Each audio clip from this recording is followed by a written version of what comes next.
The alarm sounded at 3 in the morning. Commander Paul Harrison was in the command center before the sound stopped. Red lights filled the room, and every screen showed the same thing: an unknown object descending toward Kepler-442b. The colony had been built 5 years ago. 2,000 people lived here. They grew food, mined resources, and sent reports back to Earth. Life was quiet. Life was safe. That changed in seconds. The object did not crash. It did not burn up in the atmosphere. It simply appeared, hanging in the sky like it had always been there. The scientists did not know how it arrived. The sensors could not track its origin. No signals came from it. No sound, no movement. Just a massive crystalline structure that caught the light from the distant sun and threw it in 1,000 directions. Paul stood before the main screen. The structure was roughly pyramid-shaped, but its edges twisted in impossible ways. Colors moved across its surface, even though nothing was moving. Purple became green, became red. No pattern, no order. Just a constant shift that made the eyes hurt if you stared too long. Dr. Elisa Chang burst into the command center. She was the head of science operations and had been working without sleep for the past hour. Her hair was messy and her uniform was wrinkled, but her eyes were sharp and focused. "We have a problem," she said. "The structure is sending out pulses. Energy waves. They are interfering with all our equipment." "What kind of pulses?" Paul asked. "Unknown. But they are strong. Very strong. Each pulse is destroying electronics. We have already lost 3 communication arrays. The backup systems are failing too." Paul looked at the screen. He could see the pulses now. They looked like waves in water, spreading out from the structure in all directions. Each pulse made the screens flicker. Each pulse made the lights dim. "How long until it reaches the settlement?" Paul asked. 12 minutes. "Maybe less," Lisa said. Paul turned to his team. There were 6 of them in the command center. Young, trained, ready. All looking at him for orders. All waiting for him to tell them what to do. "Lock down the settlement. Get everyone to the underground shelters. No one goes outside. Move," Paul commanded. The team moved fast. Within seconds, alarms were sounding throughout the colony. Sirens wailed in the streets. Lights flashed. People came out of their homes, confused and scared. Some ran toward the shelters. Some stood frozen, watching the sky. Parents grabbed their children. Workers left their jobs. Soldiers took positions. The entire colony transformed from sleep to chaos in moments. In the residential sector, a small house stood near the edge of the settlement. Emma Hartley lived there with her parents. She was 7 years old. She had been born on Earth, but had no memory of it. Kepler-442b was her home. Emma's mother, Carolyn, grabbed her hand. Her father, Robert, was checking the house one more time, making sure they had everything they needed. Emma could hear the alarm. She could see the colored lights in the sky through the window. "We have to go," Carolyn said. "Now." Robert ran down the stairs. He held Emma's other hand. They moved toward the door. The streets were crowded. People were pushing. Some were crying. Some were pushing too hard. The line for the shelter was long. Emma pulled away. Just for a second. Just for one moment. Her hand slipped from her parents' grasp. "Emma!" Her mother called out. "Emma, come back." But Emma was already running. Not toward the shelter. Away from it. Toward the edge of the settlement. Toward the structure in the sky. Caroline called out again. Robert ran after his daughter. But there were too many people. The crowd separated them. By the time they pushed through, Emma was gone. In the command center, Paul Harrison gave orders to seal the shelter doors. The protection field around the settlement was online. It would protect the people from most things. Maybe it would protect them from this. Lisa Chang was working frantically. She was trying to understand the structure. She was trying to find a pattern in the pulses. Something that would tell them what it wanted. Something that would tell them if it was a weapon. "The pulses are getting stronger," she said. "The frequency is increasing. At this rate, we will lose power to the shelter in 20 minutes. How much time do we have?" Paul asked. "Minutes, not hours." Paul looked at the screen again. The structure was close now. So close they could see details. Patterns carved into the surface. Windows or holes. Something moving inside. Something alive. A report came through. A soldier was doing a head count in the shelter. Someone was missing. A child. Emma Hartley, age 7. Paul closed his eyes. He thought of his own daughter. She was back on Earth, grown now. He had not seen her in 10 years. He had volunteered to come to Kepler 442b because he wanted to build something. He wanted to make the future better for the next generation. Now, a child was out there, walking towards something that had killed 3 communication arrays and was now bearing down on the colony. "Find her," Paul said. The soldiers moved. They searched the settlement. They looked in the houses. They looked in the gardens. They looked everywhere. Then one of them reported, "Sir, we found footprints leading away from the settlement toward the structure." Paul Harrison made a decision. He was the commander. He was supposed to keep people safe. He was supposed to follow the rules. He was supposed to wait for orders from the Galactic Council. They had been trying to communicate. They had not answered. They had only sent one message. The structure is classified as Class 9 hazard. Do not approach. Establish a 2-mile quarantine zone. Do not make contact. But a child was walking toward it. Paul Harrison left the command center. He got in a suit. He told Lisa Chang he was going to monitor the situation from the field. She did not believe him. She knew what he was doing. She did not stop him. The settlement was now empty of people. Everyone was in the shelters. Only the cold wind and the colored lights remained. The pulses were more frequent now. The ground was shaking. Paul walked forward, away from the settlement, toward the massive crystalline structure, toward the danger, toward the child. He could see her now, small, alone, walking toward the structure, like she was walking toward her home, like there was nothing to fear. She placed her small hand on the crystal surface. The moment Emma's hand touched the crystal, everything changed. The pulses stopped. The waves of energy that had been destroying equipment stopped coming. The colors on the surface became still. The entire structure went quiet, as if it had been waiting for this exact moment. As if a 7-year-old girl was the answer to something it had been asking. Paul Harrison stood 40 meters away. He had been moving toward Emma to pull her back to safety. He had been ready to grab her and run. But when the structure went quiet, he stopped. He waited. He watched in the command center. Lisa Chang stared at her screens. All the sensors that had been scrambled suddenly came online. The readings were clear now. The defensive field was gone. The energy pulses had stopped. The structure was no longer hostile. It was simply there, waiting. "Sir," Lisa said into the radio, "the structure has changed. It is no longer a threat."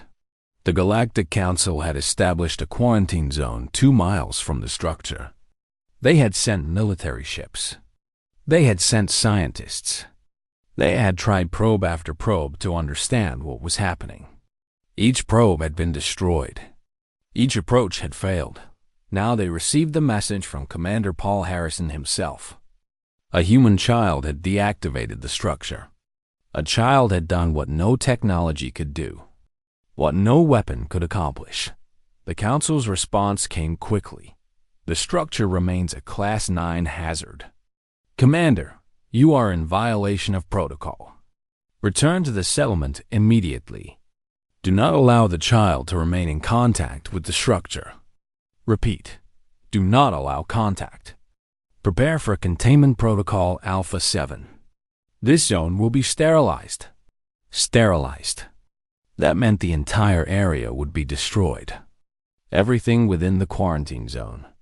The structure. The child. Paul Harrison. Everything. Paul heard the message. He understood what it meant. He had minutes to get Emma away from the structure and back behind the protective lines. Minutes to prevent the council from destroying everything. Emma turned to look at him. She was not afraid. Her face was calm. Her eyes were open. She looked at Paul like he was the one who did not belong here. Commander, Emma said, it is not dangerous. It is sad. Paul moved toward her. He did not run. He did not panic. He moved carefully, calmly, the way you move around an animal that might bolt. The way you move when everything depends on staying calm. Emma, I need you to come with me, he said. We need to leave this place. No, Emma said. We need to listen. The command center erupted into action. Lisa was checking every reading, every sensor. Everything was telling her that the structure was safe. More than safe. It was not even sending out any signals now. It was dormant. It was inactive. It was something that had turned itself off the moment Emma touched it. But the council did not care about the readings. The council wanted to follow the rules. The rules said, destroy anything unknown. The rules said, protect humanity by eliminating the threat. Paul was running out of time. The council's military ships were moving into position.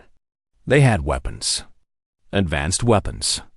Weapons that could level a city. Paul reached Emma. He picked her up. She did not resist. She did not cry. She simply looked back at the structure as he carried her away. It is not done, Emma said. It still needs to tell us something. Paul did not understand what she meant. He did not have time to think about it. He had to get her to safety. He had to get her away from the quarantine zone before the council's containment protocol activated. Behind him, the structure began to glow again. Not with the dangerous pulses. With a softer light. A calmer light. Colors that swirled like water or like clouds. Beautiful colors. The light reached out. Not like a weapon. Like an invitation. Paul felt Emma's hand touch his face. She pointed back at the structure. It wants to show you, Emma said. It wants to show everyone. For a moment, Paul Harrison thought about his daughter back on Earth. He thought about her childhood. He thought about how children see the world differently than adults. Children see possibility. Children see wonder. Adults see danger. He made a choice. He did not run back to the settlement. He walked back toward the structure, slowly, deliberately, carrying Emma in his arms. The Galactic Council would have had him executed for his actions. But Paul knew something that the Council did not know. He knew that sometimes the rulebook was wrong. Sometimes the danger you were told to avoid was actually the answer to everything. Emma placed her hand on the structure again. This time, Paul did too. The crystal surface was warm. It was smooth. It felt alive under his fingers. A wave of information poured into Paul's mind. Not words, not pictures, feelings, emotions, understanding. The structure was not a weapon. It was not a trap. It was a beacon. A call for help. A message from a civilization that had been watching humanity for a very long time. And they had chosen a human child to receive their final message because a child could understand what adults could not. That the most powerful thing in the universe was not weapons or advanced technology. It was hope. In the quarantine zone, two figures stood before an alien structure. The girl and the commander. The child and the adult. The innocent and the warrior. Together, the council ships stopped moving. The soldiers paused. Everyone on Kepler 442b held their breath, waiting to see what would happen next. The information flowed into Emma's mind like water. She could see everything. She could feel everything. Her small human brain was receiving knowledge from beings that had existed for millions of years. It should have hurt. It should have broken her. Instead, it felt like coming home. The beings called themselves the Meridian. They had watched Earth long before humanity knew about space. They had seen humans suffer and struggle and survive. They had seen humans learn and grow and build civilizations. They had waited for a long time to see if humanity would be worthy of the stars. Most species approached the unknown with weapons. Most species looked for threats. Most species built walls and defenses. But the Meridian had seen humanity do something different. They had seen humans make mistakes that they had also seen humans try to understand. They had seen humans show kindness to strangers. They had seen humans protect their children, not with weapons, but with their own bodies. The Meridian had chosen to send their final beacon to humanity because they believed humanity had something precious that most species did not have. They had hope. They had the ability to see danger and walk toward it anyway, not because they were fearless, but because they wanted to understand. Emma's voice began to speak, but it was not her voice alone. It was her voice and the voice of beings millions of miles away, beings who were dying, beings who had waited for this moment. "I am the last of the Meridian," the voice said through Emma. "Our time is ending. Our sun is failing. Our world will be destroyed. We have tried to survive using our weapons. We have tried to survive using our technology. Nothing worked. Death comes for us anyway." Commander Paul Harrison listened. He could feel the sadness coming from the crystal. The sadness and the hope. The terrible combination of the two. "We have watched humanity. We have seen what you do. When one of you faces danger, you do not always run away. Sometimes you run toward it. To help someone. To protect someone. To understand something. This is strange to us. This is different. This is beautiful." In the command center, Lisa Chang was recording everything. Her hands shook as she typed. The council would hear this. The entire galaxy would hear this. "We have chosen humanity for this task. We have set a lock on our beacon. Only a being with human DNA can open it. Only a being who has not yet learned to fear the unknown can receive our message clearly. A child. A human child." Emma's eyes closed. She was no longer looking at the crystal with her eyes. She was looking with something deeper, something that could see through solid crystal and through the vast distance of space itself. "Our knowledge is inside this beacon. Millions of years of learning. How to heal the sick. How to travel between stars. How to make peace with other species. How to survive when survival seems impossible. All of this is yours now, but only if you will accept responsibility for it." Paul felt Emma's hand grip his more tightly. She was receiving something else now. A warning. A test.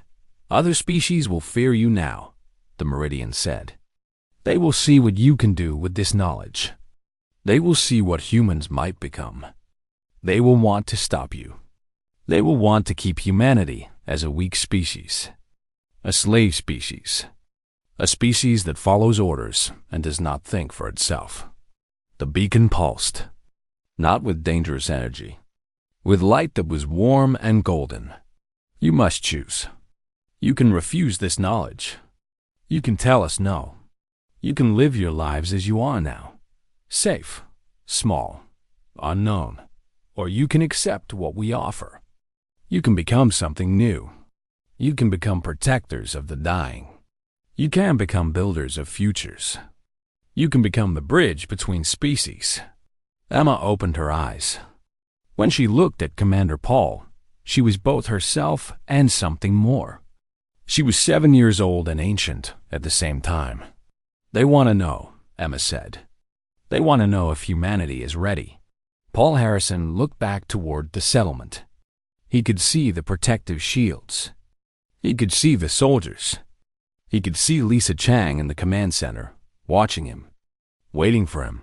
He thought about the Galactic Council. They had called the structure a weapon. They had ordered it destroyed. But the Meridian had not built a weapon. They had built a gift. A desperate final gift from a dying civilization to a young species. Tell them, Paul said to Emma. Tell them that we are ready. Emma's voice filled the quarantine zone. It was small, but it was clear. It was young, but it was strong. Humanity accepts, she said. We will take your knowledge. We will take your responsibility. We will protect the dying. We will build the futures you cannot build. The beacon became very bright. So bright that Paul had to close his eyes. So bright that it washed out everything else. So bright that it felt like the sun itself was singing. When the light faded, everything had changed. The crystal structure was no longer dark. It was transparent. Inside, where there had been nothing, there were now countless devices. Thousands of them. All of them glowing. All of them alive with the knowledge of the Meridian. A voice came through Paul's radio. It was Lisa Chang. She was crying. Sir, the Galactic Council is demanding that you leave the structure immediately. They are going to execute the containment protocol.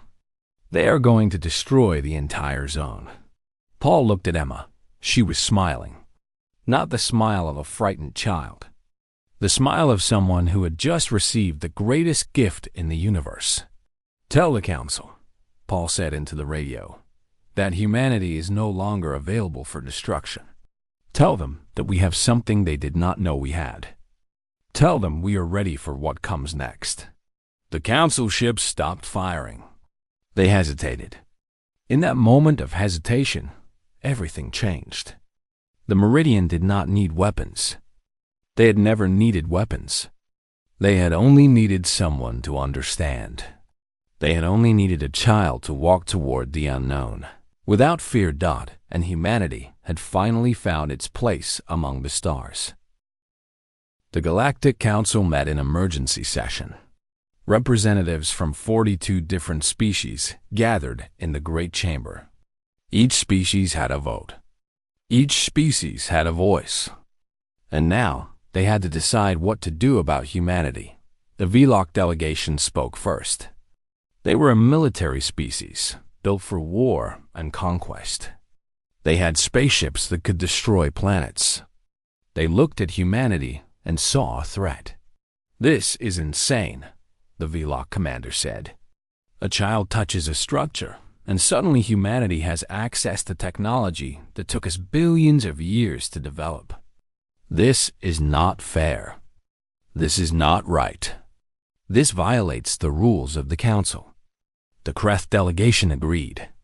They were traders and business people. They had built an economy based on controlling rare knowledge and rare technology. If humanity had access to Meridian technology, that would destabilize everything. The Meridian are dead, a Kreth representative said. Their civilization is gone.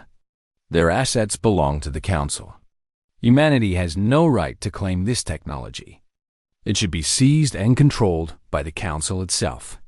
One after another, species voted to seize the beacon, to lock down the colony, to prevent humanity from learning the Meridian secrets. Some wanted to destroy the structure entirely. Some wanted to imprison Emma Hartley to prevent her from sharing the information. On Kepler 442b, Paul Harrison watched the Council's votes come in. Lisa Chang was beside him, looking at the data. Neither of them was surprised. Both of them had known this was coming. They are afraid, Lisa said. They are afraid of what we might become. Then we have to show them they are wrong, Paul said. We have to show them that we are not what they fear. He sent a message to the Council, a request for an audience before the full assembly. The Council granted it, but only to mock him. They wanted to hear what a human would say in defense of accepting forbidden technology. Emma was brought to the council chamber. They had tried to leave her behind, but Paul had refused. He said that if the council wanted to judge humanity, they needed to face humanity in its purest form. A child, innocent, honest, unable to lie or manipulate. The chamber was vast. The ceiling was kilometers high. The assembled species filled the space like a forest of alien life. Some had multiple eyes. Some had no eyes at all. Some were made of rock. Some were made of energy. All of them looked down at the small human girl standing alone on the floor. Emma was not afraid. She had felt the mind of the Meridian. She had touched the knowledge of billions of years. She was not going to be intimidated by a room full of aliens. "Why should we trust you?" the Vlok commander demanded. "Why should we allow humanity to access this power? You are a young species. You are dangerous. You are unstable." Emma looked up at him. Her voice was small, but everyone in the chamber could hear it. "Because we are the species that will say no to power," she said. The chamber went silent. No one had expected that answer. "When you have power," Emma continued, "you use it to build weapons. You use it to win wars. You use it to make other species do what you want. But humans have something different. Humans have the ability to choose not to use power, even when we have it. Humans have the ability to use power to help instead of to hurt." The Kreth delegate laughed. It was a harsh, ugly sound. "That is just talk. That is just words. Everyone says they will be good until they have power. Then they become like us. They become like the Vlok. They become conquerors." "No," Emma said. "We are different. We are different because we know what it is like to be weak. We come from a world where the sun tries to kill us, where the animals try to eat us, where nature itself is our enemy. On Earth, we learn to work together. We learn to depend on each other. We learn to save each other. Not because we are strong, but because we are not strong. Not because we are invincible, but because we are fragile." Paul watched as Emma spoke. He saw the effect her words were having. Some of the council members were listening. Really listening. Not because they wanted to argue, but because they wanted to understand. "The Meridian chose us," Emma said. "They chose us because they saw what we do when we face the unknown. We do not always run away. We do not always build weapons. Sometimes we put out our hands and ask for friendship. Sometimes we walk toward danger to help someone. Sometimes we choose to understand instead of to conquer." A new voice spoke. It was older than the others. It came from a representative who had not spoken yet. She was from the Altus, a species that had been peaceful for millions of years. "If humanity accepts the Meridian knowledge, what will you do with it?" The Altus asked. Emma did not hesitate. "We will save people," she said. "The Meridian showed me. There are civilizations out there that are dying. Just like the Meridian were dying. We will use what they gave us to save them. We will use it to build hope where there is only darkness. We will use it to heal instead of to wound." "And if the council forbids it?" the Kreth asked. "What then?" "Then we will do it anyway," Emma said. She said it simply, not as a threat. As a fact, the Vlok commander stood up. His voice was loud and angry. "This is why we cannot trust humans. This is why we must destroy them. They will not follow our rules. They will not accept council authority." But the Altus representative interrupted. "No," she said. "This is why we should trust them. They have told the council directly that they will do what is right, even if it means breaking our rules. That is exactly what we need. That is exactly what the galaxy needs. Species that will do what is right, not what is easy." The vote came again. This time, it was different. The species that had voted to seize the technology changed their votes. The Altus led them. Soon, more species followed. The Velok and the Kreth tried to hold the line, but they could not. The votes came in. More and more species supporting humanity. More and more species believing that a 7-year-old human girl might be right about her species. The final vote was announced. The council approved. Humanity would be allowed to access the Meridian knowledge. Humanity would be allowed to join the greater galactic community. Not as a slave species. Not as a conquered people. As a full member. As equals. Emma looked up at Paul. She smiled. The Meridian had been right. Humanity was ready. 25 years passed. The beacon on Kepler 442b became humanity's greatest treasure and humanity's greatest responsibility. Emma Hartley was no longer a child. She was 32 years old. She had become a scientist, a translator, and a bridge between human and alien civilizations. The Meridian knowledge had transformed humanity in ways that no one had expected. Humans did not become conquerors. They became healers. The first thing humanity did was search the galaxy for dying civilizations. The Velok had not believed Emma when she said this was what humans would do. But humans kept their word. Every ship, every resource, every scientist and doctor that could be spared went into a mission to save the dying. The Qualoks were a species in the Andromeda sector. Their sun was failing. They had only a few years before it exploded and destroyed everything they had built. When humanity arrived with Meridian technology, the Qualoks did not believe it at first. An alien species had come to help them, to save them. No other civilization had ever done such a thing, but Emma was there. She stood before the Qualoks leaders and told them the same thing she had told the Galactic Council. She told them that humanity had learned long ago that survival meant working together. That strength came not from conquering others, but from helping them. That the real power in the universe was not weapons or advanced technology. It was hope. The Qualoks were saved. They joined humanity. More species followed.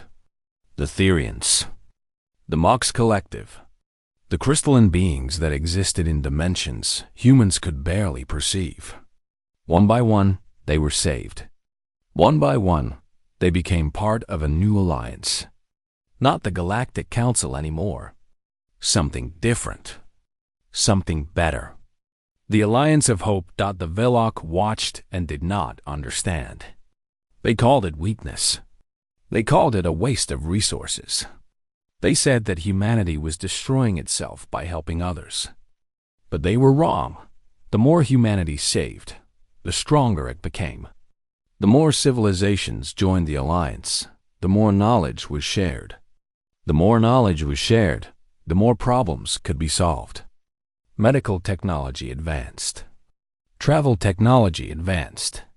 Energy technology advanced. The entire galaxy became richer, stronger, better because humanity chose to help instead of to conquer. Paul Harrison retired from his military position. He was too old to command ships anymore.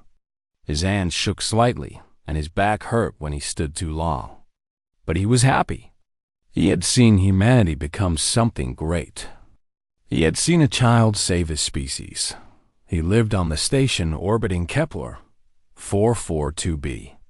The beacon was still there, but it was no longer closed.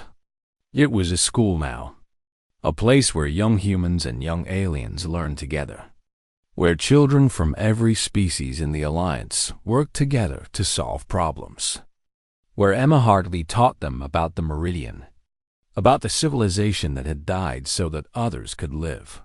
One day, Paul received a visitor. It was a young human girl. Her name was Rachel.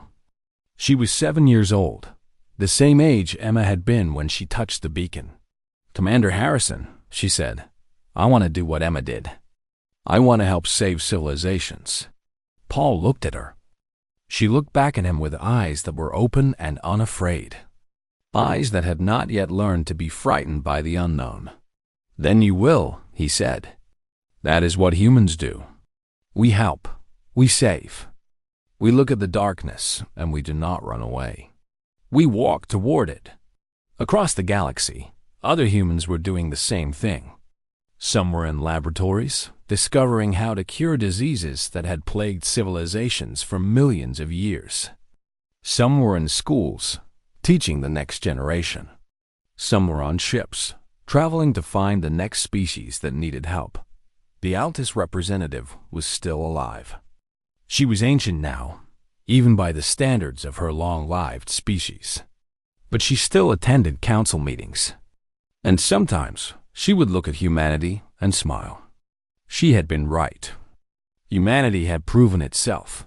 Emma Hartley stood in the memorial chamber. It was built to honor the Meridian. The walls were made from crystal that came from their original beacon. Inside, images moved constantly. Images of the Meridian. Images of their civilization at its height. Images of them in their final days, sending their last message of hope across the void. Emma had children now. 3 of them. The oldest was 12. The middle one was 10. The youngest was 7.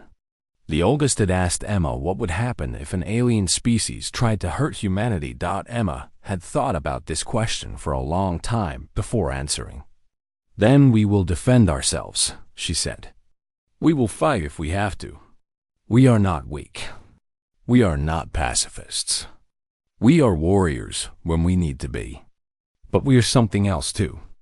We are healers. We are builders. We are bridge makers. We choose healing first. But if someone chooses to attack us, they will find that humanity will never surrender." This was what humanity had become. Not weak, not strong in the way the Vlok understood strength, but powerful in a different way. Powerful in the way of hope. Powerful in the way of understanding. Powerful in the way of choosing to save instead of to destroy. The beacon that had been declared too dangerous to approach had become the greatest gift in the galaxy. Not because it gave humanity weapons, but because it gave humanity a purpose. A reason to exist. A reason to strive. A reason to be better than they were before. And it all began because a 7-year-old girl had the courage to do what adults were afraid to do. She had approached the unknown without fear. She had put out her hand. She had asked for friendship. She had changed the course of history. Emma looked at the images of the Meridian floating in the crystal around her. She whispered a thanks to a civilization that was long gone. A civilization that had believed in humanity when humanity did not believe in itself. "Thank you," she said. "We will not forget you. We will do what you asked. We will protect. We will help. We will build." And across the galaxy, humanity worked, healing, building, protecting, becoming something that no alien civilization had ever become before. A species that used power not to dominate, but to save. A species that saw danger and walked toward it anyway. A species that chose hope. It had been declared too dangerous to approach. But a human child had stood beside it. And in that single moment, the entire future of the galaxy had changed.